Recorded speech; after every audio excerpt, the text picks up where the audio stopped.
Hi, and welcome to the demo on testing cable. In order to test the cable, you need your cable tester.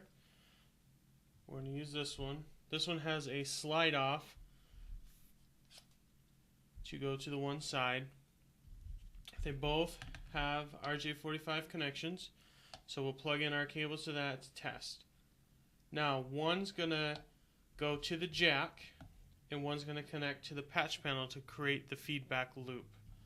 So in order to do that, what we would do is we start with one or the other. We're going to plug this in, and here's our jack. So we're going to plug this into the jack, and that would stay at the desk.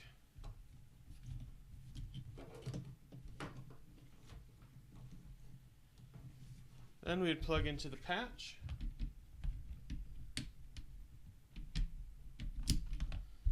and plug into the connector, and then all we need to do is test. So all the buttons say good and it says connected. So that means all the wires are punched down and everything is solid. So thank you for watching. We'll see you in the next video.